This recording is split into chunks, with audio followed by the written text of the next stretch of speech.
Chers amis de la nature, recevez nos salutations vertes.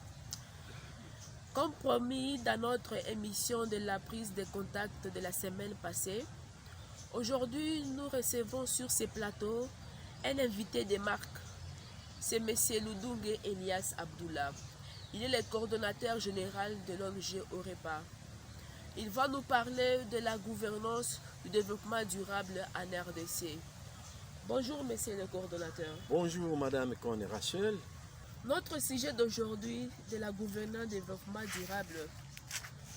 Tous les téléspectateurs, amis de la nature, ont la soif de vous écouter et de se faire une idée sur cette gouvernance. Je vous passe la parole pour les rendir. Oui, comme prévu par votre programme, la gouvernance du développement durable, oui, nous aimerions en parler aux téléspectateurs pour démontrer comment nous arrivons à gouverner ce développement durable. Bon, c'est-à-dire, avant d'en arriver, j'aimerais d'abord parler du développement durable. Donc, c'est un concept qui est né de la conférence des Nations Unies sur le développement.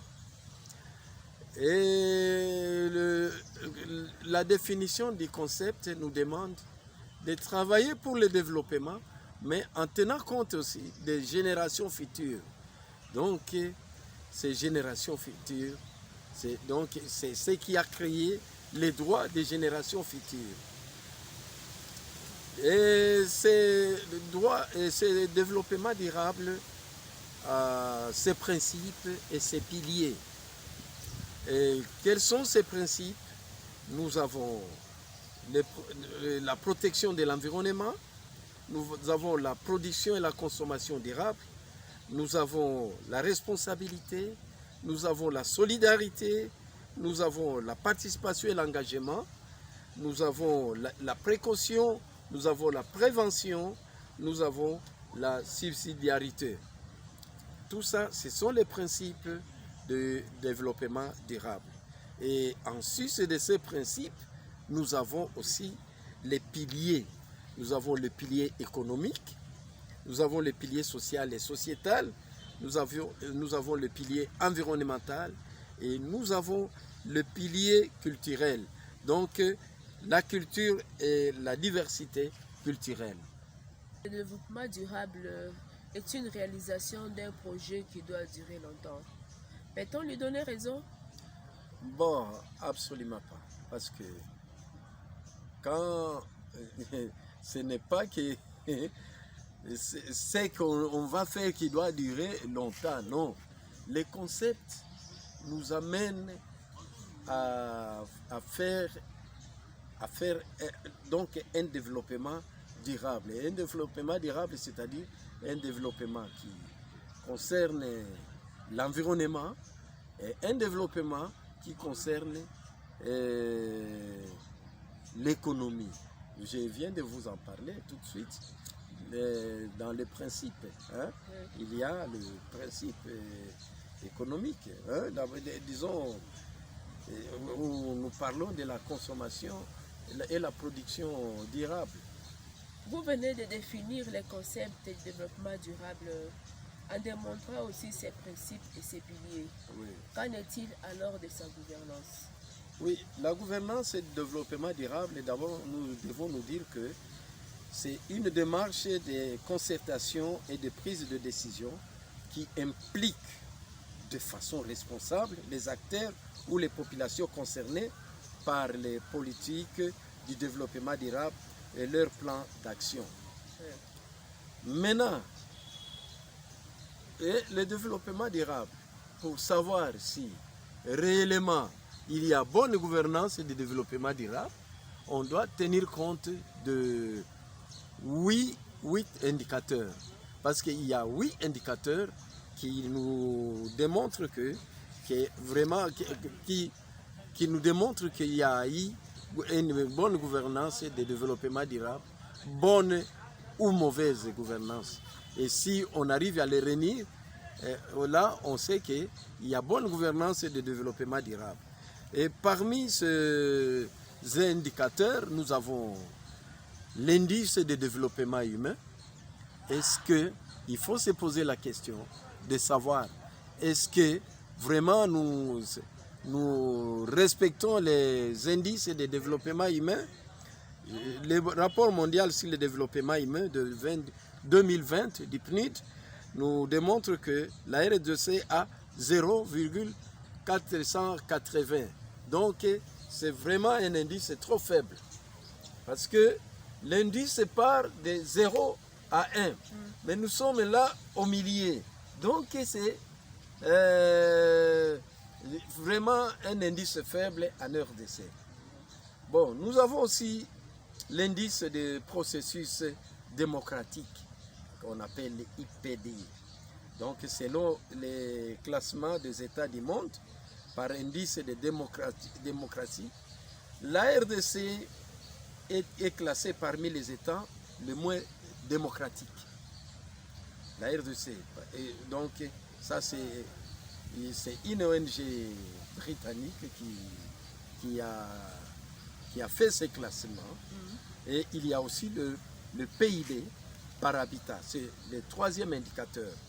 Le troisième indicateur, donc ce troisième indicateur, en 2022, le PIB par Congolais s'élève à 622 $. Donc un chiffre en progression par rapport à 2021. Donc ça c'est le chiffre de 2022, de 622 $. Et le quatrième indicateur, c'est l'empreinte écologique. Pour se maintenir durablement, il est présumé que l'empreinte écologique ne devrait pas dépasser 1,7 hectare par habitat.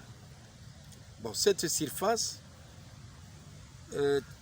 tiendra à se réduire proportionnellement à l'augmentation de la population terrestre, puisque la surface écologiquement productive ne peut augmenter proportionnellement sur une planète aux ressources limitées.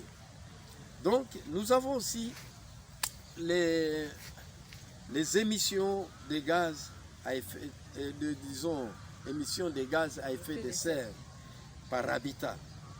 Donc, c'est le cinquième indicateur. La RDC a présenté ses 3 éventeurs de gaz à effet de serre à la convention, au secrétariat de la Convention des Nations Unies sur les changements climatiques. Et nous trouvons que sur ces points-là, la RDC est vraiment le pays le moins polluant du monde. Là, vraiment, nous sommes sur la bonne voie. Et le sixième indicateur, c'est les coefficients de Gini. Donc, nous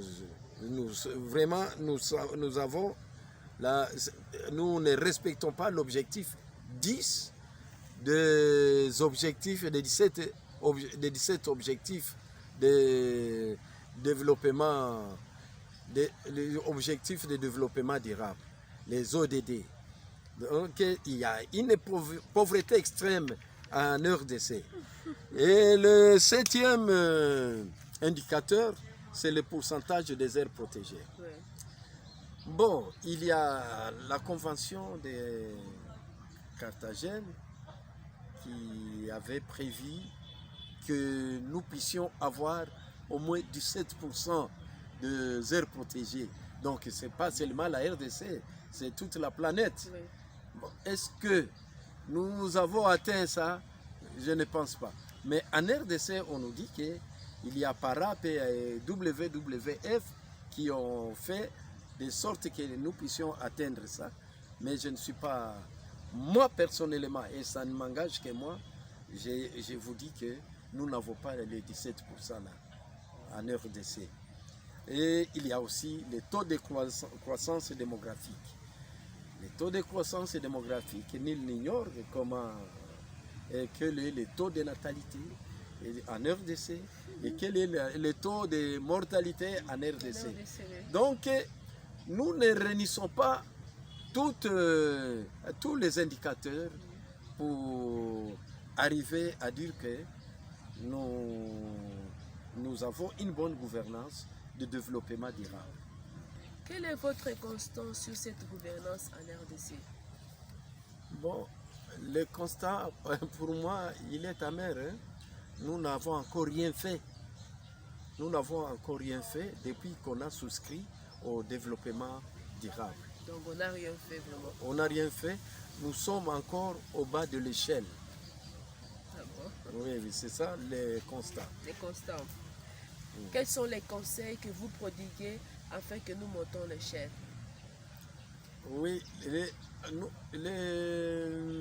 l'État congolais doit tout faire et nous aussi, hein, nous devons nous mettre tous ensemble et nous devons avoir ce qu'on appelle la participation et disons un engagement participatif. Hein.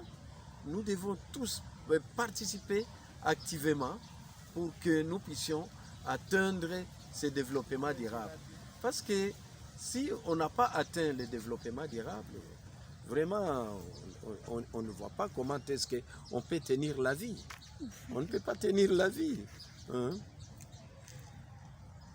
Pour finir, je vous rappelle que nous avons un ministère de l'Environnement et du Développement durable qui travaille dur pour la gouvernance. N'ont-ils pas suivi le chemin exact? Bon, vous savez, hein, nous sommes un pays où il n'y a même pas un conseil national de l'environnement et du développement durable. Il n'y en a pas en RDC.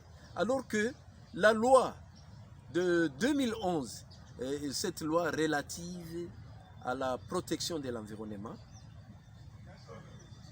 en tout cas, il prévoit la mise en place d'un Conseil national de l'environnement et du développement durable. Mais jusqu'aujourd'hui, nous n'en avons pas. Comment voulez-vous que nous puissions arriver à atteindre le développement durable alors que, parce que c'est un conseil qui va réunir beaucoup de ministères pour que nous puissions travailler ensemble. Et le plan de développement durable, nous n'en avons pas ici chez nous. Nous n'en avons pas. Donc, nous sommes encore dans la case de départ. Oui, oui. Nous sommes dans la case de départ. Okay. Nous devons évoluer. Hein? Les autres pays ont évolué. Et pourquoi pas nous? Hein? Merci beaucoup, chers téléspectateurs, amis de la nature. Vous avez suivi avec intérêt la position de la RDC dans la gouvernance du développement durable. Nous vous convions à être toujours avec nous. Le prochain rendez-vous, c'est la semaine prochaine, où nous vous parlerons de la participation du public dans le processus décisionnel en matière d'environnement. Je vous remercie. À la prochaine. Au revoir.